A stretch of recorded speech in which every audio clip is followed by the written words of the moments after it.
Hello, I'm Erin Johansson with Oregon Fruit Products, aka the Queen of Tarts. So today we're going to be doing a how-to video on how to make a blackberry pie. And today we're going to be demoing a from scratch, make it yourself, do all the steps pie crust. And this is what you just start with.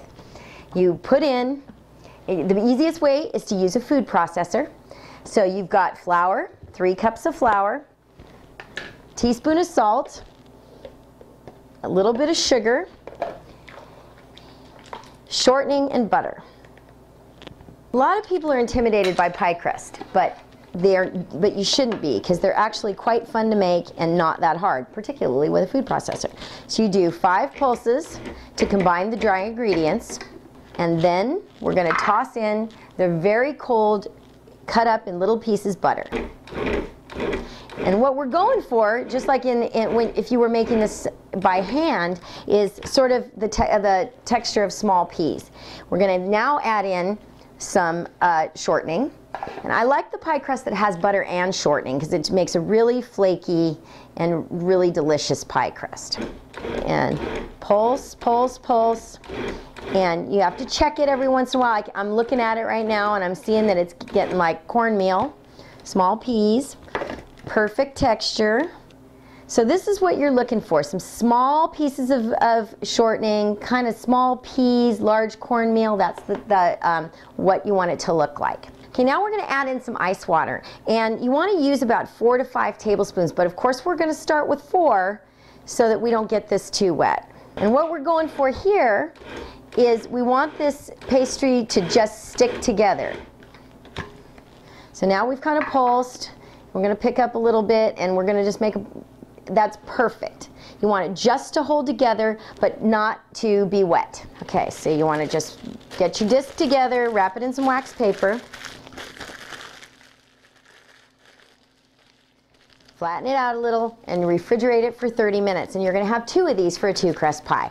So we've got our disc out of the refrigerator. It's been chilling for 30 minutes, just chilling in the refrigerator. And I've got my grandmother's rolling pin. If you don't have your grandma's, just get a regular rolling pin. And we're going to roll it out till you get a nice disc the size of your pie plate. And you can turn it and you can work with it. You can turn yourself around a little bit so that you get it from all sides. And it's going to be a little crumbly, and that's really okay, because when you have it the perfect texture of the dough, it is going to be just a little bit crumbly as you start working with it. Okay, so we're all ready now. We've got it all in the pan and the bottom crust, and we're going to put in our slurry that we made earlier. And this is the blackberries and cornstarch, sugar, and a little bit of lemon juice. And blackberry pie is my favorite. Okay, we just put a few dots of butter on the top. Makes it even more rich and delicious, as if we didn't have enough butter in the crust. Okay, so we're going to fold this pie crust in half. And then we're going to lift it up and put it on top of the pie. Okay, so, if you have a few holes, it's not a problem because you can just kind of repair them as you go. So you just kind of flip it over, and then we're going to flute the edges. Okay, so just before it goes in the oven, you're going to make a few vents. You have a few natural vents where it cracked a little bit, which those just add character because then it looks like a homemade pie, not the perfect ones you get in a bakery. And then you're going to sprinkle a little sugar on the top, which will give it a really nice glossy look as it bakes. Okay, then that's all there is to it. And then we're going to put it in the oven